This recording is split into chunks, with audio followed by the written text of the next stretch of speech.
Isang magandang Sabado po ng umaga sa ating lahat at ako po ay nagpapasalamat sa ating Panginoon at nagising po tayo muli sa isang umagang puno ng pag-asa. At dalangin ko po na sa umagang ito ay nasa malusog na pangangatawan at pag-iisip tayong lahat. Welcome po sa 11:43 DZMR para po sa programang Usapang Pangkalusugan, Christmas 2024 edition. My name is Dr. Jennifer Gatiwan C., your program host, at samahan niyo po ako sa loob ng kalahating oras at pag-usapan natin ang napapanahong usapin. Of course, nasabi nga po natin, no, Pasko. So, tuwing Pasko, this is really a wonderful time of the year dahil it's filled with joy, laughters, reunions, and celebrations. At dito nga sa ating bansa, tayo po ay nag-celebrate ng pinakamahabang Kapaskuhan or Christmas season sa ating bansa dahil from pag-apak po ng Bear months or September up to January, this is somehow Christmas season. So, masaya, no? At alam natin na pag ganitong mga panahon, madaming kainan, maraming mga get-together. So, may mga challenges yan pagdating sa ating kalusugan. Lalo na pag nakaharap na yung mga masasarap na pagkain, ang mga social gathering. So, this could add up stress, no, sa ating lahat, and even the travel can cause stress. So, sa araw na to, pag-uusapan po natin on how we are supposed to take care of our health during this Christmas season. So, based po dun sa kantang 12 Days of Christmas, we will also have this 12 Days of Health. Ayan, ang ating pong pinagkuhanan is a blog by Miss Kira Sutherland na nailathala po sa Uber Health. Ayan, at ang naisulat po niya is 12 Days of Health, a refreshing twist on the classic 12 Days of Christmas. Mga tips po to keep you feeling your best while fully enjoying this festive season. So ano nga ba yung una, yung number one? Number one, very important is exercise. Kung kinakaya po is at least every other day or at least 3 times a week. At wag daw nating hahayaan na may 2 araw tayong walang gagawin o yung parang stagnant dahil mas mahihirapan tayo. Alam po natin pagdating ng Christmas seasons or during the holidays, yung pong regular routine natin ng buong taon ay medyo nag-iiba. Ayun. So, ang dapat i-prioritize pa din daw natin ang kalusugan natin by staying active. So, moving your body every other day can do wonders for your energy level, even your mood, at of course, your digestion. Dahil ngayong mga nakain mo, kailangan mong gumalaw-galaw para ito ay ma-digest properly. So, paano natin ito umpisahan sa mga ganitong panahon? So, nasabi natin, bakasyon to, no? Wala tayo sa regular routine natin. Maganda, no? Go for a walk. Ayan, pinakasimple yan. Maglakad-lakad with your family. Ayan. Pero baka magastos kung ikaw ay maglakad-lakad sa mall. Sa kanto lang ng inyong bahay or papunta sa palengke. Ayan. Or have some outdoor games sa iyong pamilya. Di ba? May mga nag-Kris Kringle na, nagregalo na may mga sports, mga stuff like mga badminton or table tennis, mga ganyan. Gamitin natin yan, no? So, enjoy din natin yan sa mga anak natin. Play with them. At the same time, nakakagalaw-galaw tayo. Ang goal natin is not perfection actually dahil mahirap. There's no such thing as perfect. Pero consistency. Yan. So, ang habol lang natin is at least meron daw tayong 15 minutes of movement from time to time every day. Galaw-galaw lang. Although masarap matulog dahil nga po ganito ang panahon natin, mas magandang igalaw-galaw pa rin po natin ang ating katawan para po hindi tayo magsebo. Ika nga. Speaking of galaw-galaw, number two, get sunshine or practice safe sun. Dito sa ating bansa, hindi natin gaanong nararanasan yung tinatawag na seasonal affective disorder or SAD. SAD, ika nga.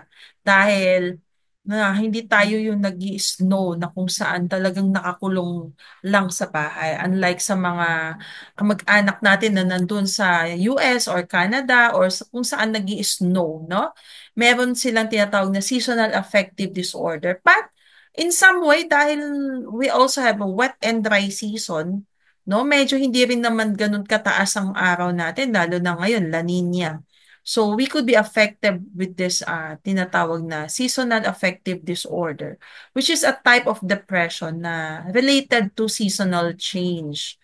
So common nga to during ganitong mga panahon, no? Nag-uumpisa yan sa ibang bansa nga during the fall, which is around September to October. Ayan. At nababawasan ng kanilang energy and they feel moody. So, the symptoms resolve during the spring and summer months kung mataas na yung araw. So, SAD causes depression. Ayan. At nare-resolve nga daw pag tag-araw na. So, ang pinakamaganda sa ganito is yung tinatawag nating light therapy.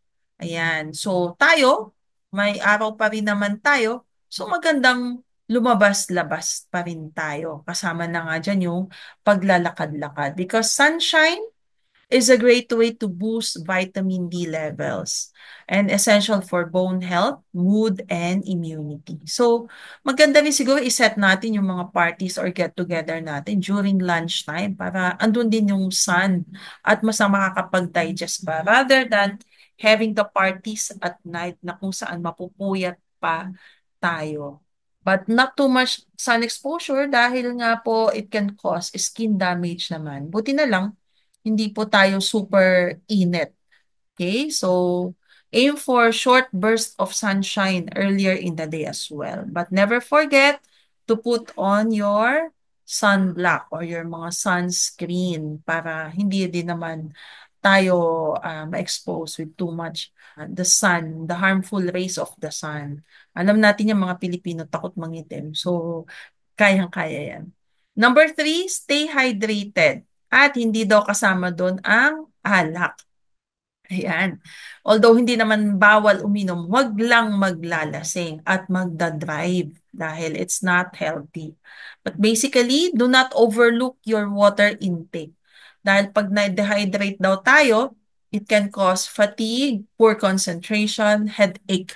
Yan ang ayaw nating mangyari pag ganitong mga kapanahunan. So, keep a water bottle handy. Ayan, marami nagre-regalo ng mga lalagyanan ng tubig and aim to drink at least 2 liters or more of water every day. Or depende sa iyong activity at size. Baka kung bata naman ay baka hindi niya kaya yung ganun kadami. Ayun. Pero si baby, di ba, nagpi-milk naman siya around 100 ml per feeding, around 4 to 6. So that's around 600 to 800 ml plus the food. So pwedeng 1 liter lang sa baby, pero for bigger kids na medyo active na, let's aim for a larger amount. Kung ikaw as may active-active pa, include electrolytes in your drink kung ikaw ay nag-exercise. Number four, catch up on sleep. Dahil nga, eto na yung panahon na pwede tayong mag-recharge dahil walang pasok, lalo na yung mga kabataan, no? Walang puyatan sa mga pag-aaral. So, kung ang cellphone mo nagre-recharge sa gabi, mag-recharge ka, no? This is the time to catch up on your much needed sleep kasi essential din to for regulating our hormones. Meron tayong tinatawag na endorphins or the happy hormones which could support our immune function and could improve our mental health as well. Plus, of course, proper food choices. So, kahit na bakasyon, still set a bedtime routine. Huwag nating babaguhin dahil doon nagkakaproblema. No? Magandang maaga pa rin natutulog. Kaya mas magandang set your parties during lunchtime or in the afternoon gathering kaysa yung gabi. Ayan. And practice relaxation technique. Ayan. So, ang iyong tulog should be restorative. Ika nga, para fresh palagi. Hindi mo kailangan magpaderma ng mamahalin. Tamang tulog lang. Huwag din mag-oversleep dahil hindi din maganda. Just the right amount of sleep. Number 5, set boundaries. Don't say yes to everything. Hindi kaliwat ka ng party ay kailangan mong attendan because this could be overwhelming when we overcommit ourselves. Madedrain ka. Okay? So give yourself permission to say no to some invitations and align your priorities kung sa ano yung dapat. You should know your big rocks, ika nga, rather than the small rocks. Protect your time and well-being. Yan, kasama yan sa iyong mental health.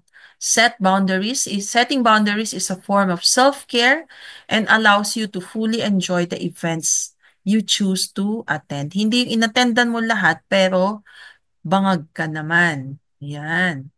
And speaking of drinking again, nasabi natin kanina, no, keep yourself hydrated. Pero kung may mga parties na meron mga alcohol na ino-offer, dahil pag ganitong panahon ay talagang meron, it's important to take it mindfully. Alam niyo po ba na ang alak, this can cause dehydration dahil naiihi ka palagi pag ikaw ay uminom. At the same time, pag umabot yung toxic level sa iyong dugo, this could impair your judgment. Okay? So, kung ikaw ay alam mo magdadrive pa pauwi, do not overindulge in alcohol. Do not overdo it. Okay? So, you should know your limit. Okay? The simple trick is, hawakan mo lang. Huwag mo iniinom para hindi sila lagi lagay ng lagay. Sabihin mo, meron pa oh, hindi ko pa naiinom. Ayan. And keep yourself hydrated. Parang display mo na lang yon. Yon. So, magpapasalamat sa iyong atay dyan. Okay? Number 7, do not stress over a big blow up. Okay? Ibig sabihin, kung meron konting kapalpakan, let it go. Okay? Sabi nga dun sa kanta, let it go. During family gatherings, hindi lahat ay perfect kapag ka nag-prepare ka. Kung minsan, may mga hindi dumating yung food o ano, so, o yung mga regalo, hindi perfect. So, wag kang ma-overwhelm, wag kang ma-stress kung hindi perfect yung decoration mo o yung program na ginawa mo. To avoid tension, take a deep breath, stay away when needed. Kung may mga conflict sa pamilya, mga ganyan, no? This is the best time to remember what's the reason of the season. It's about forgiveness. The first thing that you have to forgive is yourself. Ayan. So, do not overstress kapag may mga some mistakes. Okay? Learn to forgive yourself and forgive others dahil yun nga man ang totoong reason, dahilan na itong kapanahunan. God forgive us by sending Jesus, His Son. Okay? So, Christmas is technically God's form of reconciling us with Him. Yan. Through His Son, Jesus Christ. Number 8, at parties, seek the healthiest thing in the menu. Pag andyan na yung buffet table, ang yung grazing table, huwag tayong dumediretso sa lechon. Okay? So, those menus can be tricky. Ang gaganda pang tignan. And it's hard to make healthier choices. Ayan. Pero dapat may strategy ka. Bago pa ka pa pumunta, isipin mo na ang pipiliin ko is the healthiest option available. Okay? So, kontrolin mo yung sarili mo. Pumunta ka muna dun sa mga fruits. Pumunta ka na dun sa may tubig. Ayan. Para hindi ka na mag-overindulge dun sa mga tempting foods. Hindi naman masama, pero limit lang. Or even before going to the party, number 9, eat before you go. Anong kakainin mo? Eat in high protein or in protein-rich food before you go. This is to set yourself up for the success na niisip mo na hindi ka nga mag-overeat. Ayan. So, protein-rich foods tulad ng itlog, okay, Greek yogurt, nuts, ayan, this will keep your hunger at bay. Hindi ka agad mabilis magutom. And this will stabilize your blood sugar. So, hindi ka magke-crave. Ayan. So, pagdating mo doon sa party, hindi maano yung tiyan mo agad-agad na gusto mong kumain. And of course, because of that, you will make more mindful choices. Ika nga. And number 10, as you are in the party, at meron ka talagang hindi mapigilang kainin dahil gusto mong kainin to, ngayon mo lang to makakain at bihirang-bihira, then just pick that one, no? Ito yung mga little cheats as a challenge. Ayan. So, pag kumuha ka, yung tama lang na natikman mo na, na-satisfy na yung cravings mo. So, aim for smaller portion to avoid overindulging. Kung talagang gusto mong maglechon, o di kuha ka lang ng konti. Hindi yung isang plato yung kukunin mo. Okay? So, enjoy your choice mindfully. Savoring every bite. Hindi yung bilisan mong kainin para makakuha ka pa. This approach helps you to stay present and enjoy the experience to avoid post-party regret as well dahil nag-overindulge ka. Okay? Remember, this is more than eating, more than overeating. You also want to mingle around with the people. Okay? So, it's more fellowshipping. No, ganon. Number 11, you don't have to drink just because you are at a social function na sabi din natin kanina. Yun. So, pwede kang, kung minsan ngayon may mga parties, instead of giving cocktails, they offer mocktails. So, ibig sabihin, mukha din siyang wine, alcohol drink, but technically, they are not alcohol. They're not alcoholic. So, you can go for that. Ayan. Just for the sake of enjoying your social responsibilities as well. And number 12, don't wind yourself up. Ibig sabihin, huwag mong papagodin, no? Nasabi na medyo na anuhan na rin natin yon. Huwag mong tatanggapin yung mga lahat ng invitation to avoid burnout. Take a break when needed. Okay? Or kumisan kung ikaw yung host, huwag mong kukunin lahat ng responsibilities. Delegate tasks and remind yourself that perfection is not the goal, pero gusto lang natin consistency. Be present. Yun naman ang importante. Your presence is the greatest gift that you can give to those people that you love the most. Okay? Yun ang importante. Hindi yung lahat be present in all occasions. Let go of the little things and focus on creating joyful memories. So yun yung 12 days of health that could help us celebrate, connect, and enjoy life, no? At the same time, na hindi maaano ang ating katawan, hindi makokompromiso ang ating kalusugan. Because in that, we can find the balance between the festive spirit and maintaining our wellness goals. Nasabi nga natin, no? Every new year, we want to start it right. Of course, we want to end it right as well. Ayan. So, yun ang pinakamagandang regalo na bibigay natin sa sarili natin ngayong Kapaskuhan. Yung tinatawag na self-care. But before we go, no, before we end this Christmas program ng ating usapang pangkalusugan, bakit nga ba 12 days? Okay, so 12 days of Christmas na kanta, yun po yung pinangkuhanan natin neto.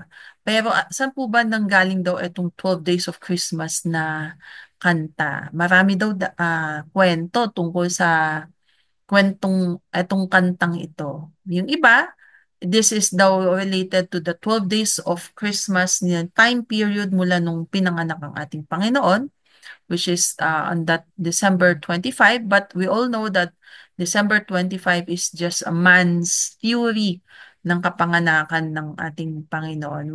Nobody really knows when he was born. But what we know, it's written in the Bible that Jesus came as a baby born in a manger.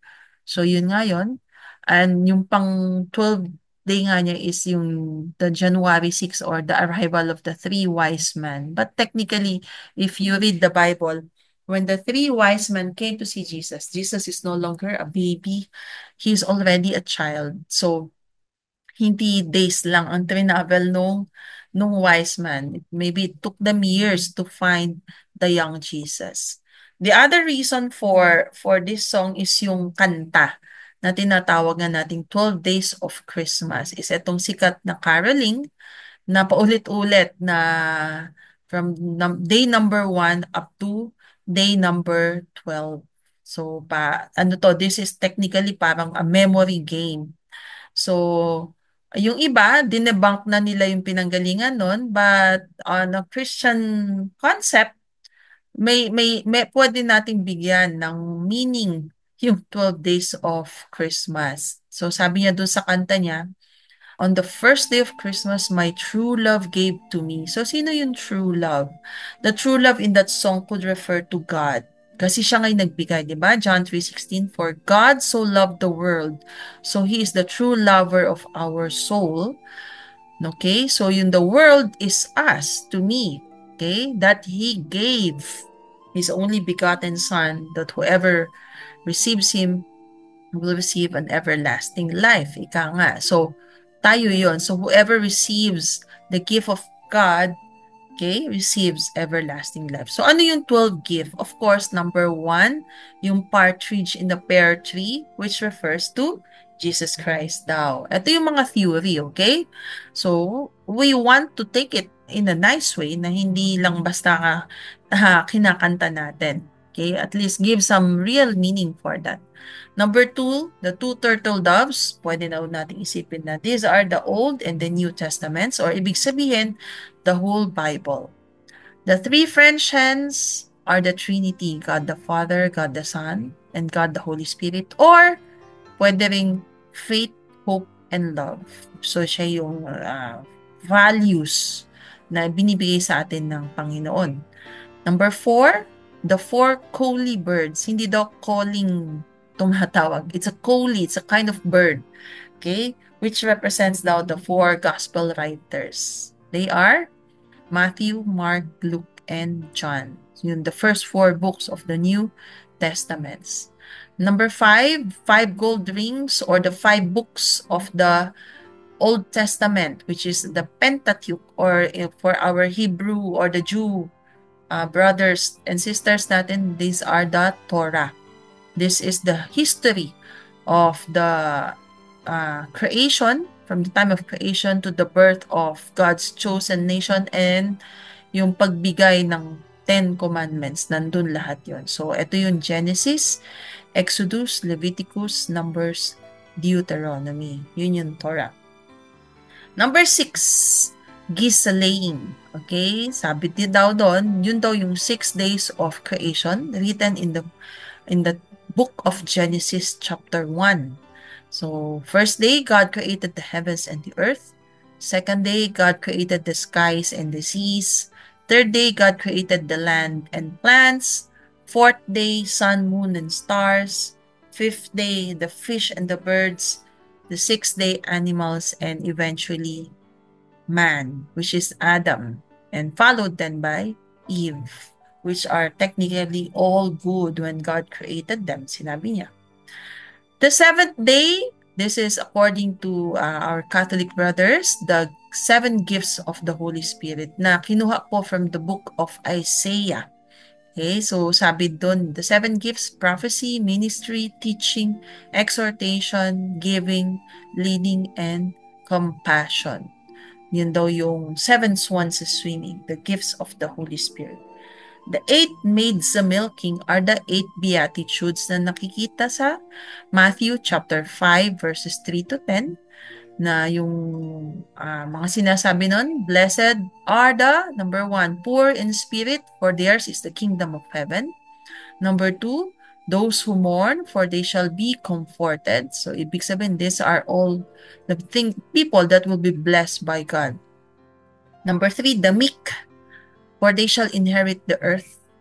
Number 4, those who hunger and thirst for righteousness. Hindi gutom Hunger and thirst for righteousness. Gutom sa katwiran, sa tamang katwiran, for they shall be filled with God's righteousness. Number 5, the merciful, for they shall obtain mercy. Number 6, the pure in heart, for they shall see God. Number 7, the peacemakers, for they shall be called children of God. And number 8, they which are persecuted, or the persecuted church, for righteousness' sake, because theirs is the kingdom of heaven. Or pwede din daw, yung 8 is the 8 people saved on Noah's Ark. Si Noah, yung asawa niya, 3 anak niya, at yung 3 manugang niya. Pwede din daw yun. 9 ladies dancing are the 9 fruits of the Holy Spirit: love, joy, peace, patience, kindness, goodness, faithfulness, gentleness, and self-control. Number 10, Lord's Leaping are the 10 commandments. Memorize ba natin ang 10 commandments? Number 1, you shall not have no other gods before me. We only have one God. Okay? In the form of the Holy Trinity. God the Father, God the Son, God the Holy Spirit. Number 2, we are not supposed to make any graven image or any idols. No, number 2. Okay? Number 3, we shall not take the name of the Lord our God in vain. Number 4, remember the Sabbath day and keep it holy for the Lord. No? Kumbaga, separate that for God. And when is do you have a Sabbath day? Okay, some say it's a Monday, some celebrate it on Friday sunset to Saturday sunset, some celebrate this Sabbath day on Sundays. Ang importante, we have a Sabbath day. Number 5, honor our father and mother. 6, thou shalt not kill. 7, thou shalt not commit adultery. 8, do not steal. 9, do not bear false witness against thy neighbor or do not lie. And number 10, do not covet. Hindi yung sana all. Yan, wag daw ganon. Number 11, 11 pipers piping are the faithful disciples of God. So, technically, ito yung 12 disciples minus Judas. Yan. Okay, so sino sila? Simon, who also named Peter, Andrew, James and John, Philip and Bartholomew, Matthew, Thomas, James son of Alphaeus, Simon who was called the Zealot o yung makabayan, and Judas son of James. Technically, si Judas Iscariot, nung siya ay nagpakamatay, he was later replaced with the faithful another disciple named Matthias. Ayan, parang Matthew. And number 12, drummers drumming are the 12 points of the Apostles' Creed. If you are a follower of God or Jesus in any form of Christian group, you follow these 12 points of Apostles' Creed, which are: we believe in God, the Father Almighty, creator of heaven and earth. That's number 1. Number 2, we believe in Jesus Christ, His only Son, our Lord. Number 3, we believe that He was conceived by the power of the Holy Spirit and born of the Virgin Mary. Number 4, He suffered under Pontius Pilate, was crucified, died, and was buried. Number 5, He descended into hell, and on the third day He rose again. Number 6, He ascended into heaven and seated at the right hand of God the Father Almighty. Number 7, He will come again to judge the living and the dead. Darating siya, babalik siya. Number 8, we believe in the Holy Spirit. Number 9, we believe in the Holy Catholic Church, the communion of saints. When you say Catholic, this is the universal. It's not something that is exclusive. Catholic means universal. And the communion of saints. When you say saints, all the followers of Jesus communing. The Lord's Supper, which is one of the major sacraments. Okay? Number 10, we believe in the forgiveness of sins through Jesus Christ on His death. And number 11, the resurrection of Jesus, which we will also follow through, no? Even those who, the first one who believe and are now sleeping, ika nga, they will have a resurrected body in time to come. And number 12, the life everlasting, which is the goal of Jesus, why He came here on earth. Ika nga, not just to live a righteous life, but eventually redeem us back into having that everlasting life, the immortality that once were given to Adam and Eve, pero natanggal because we all fall into sin. So now we know that what the song means and a bit of its origin. We want to celebrate Christmas more in its deeper meaning rather than just having a party, and most of all, mas magiging healthy pa tayo etong Kapaskuhan.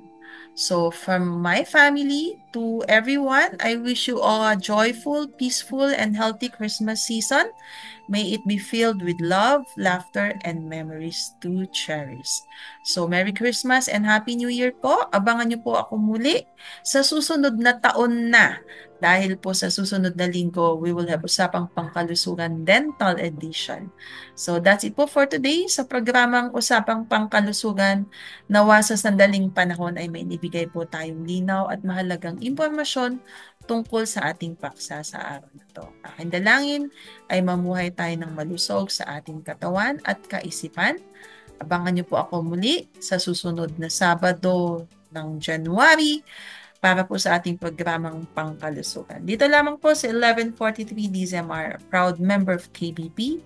Ating tandaan, ang ating kalusugan ay kayamanang di mapapantayan. Merry Christmas once again!